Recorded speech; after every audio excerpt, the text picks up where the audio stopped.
Hi, my name is Keiichi Matsuda. I'm a designer and filmmaker, and this is my studio in Hackney Wick in East London.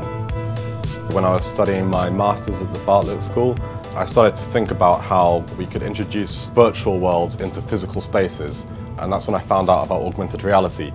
So I produced a series of concept films called Augmented Hyperreality that speculated on how our environments could be adapted and digitally enhanced by having this ever-present overlay on the city.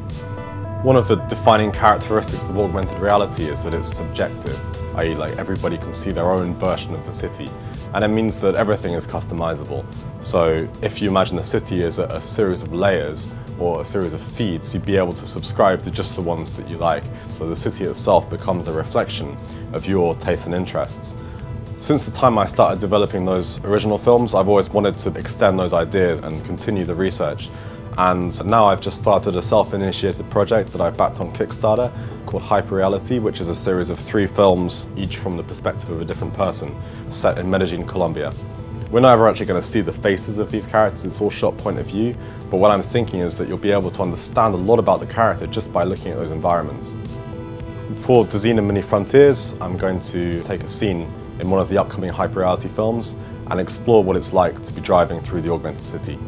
So the film's going to look at both the kind of in-car functionality, like what the dashboard of the future might look like, but I think the main focus is going to be on what's happening outside the car, the kind of transport infrastructure. The type of future that I'm imagining is a future where augmented reality is everywhere, it's a part of everything. We don't even consider it as a technology anymore. And it means that a lot of the things that we take for granted in everyday life, like when we're navigating on the streets, the road markings, the signage, all of that can be applied in the digital layer. And if we consider that, it means that the way traffic systems work could become much more dynamic and much more free-flowing. So you just have sort of open spaces and you drive according to where the markings tell you to go.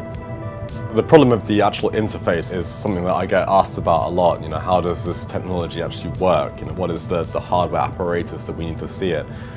I'm aware of some projects happening right at the moment which are sort of set to kind of revolutionize this kind of process. It's not like Google Glass putting on, but it's something much bigger and much deeper. With an overlay, you're always going to be limited. So people are now looking into like contact lenses, for example, which apparently are doing pretty well. And the other big thing I think is about kind of projecting directly onto your retina. So it uses kind of system of little mini projectors that kind of point directly in.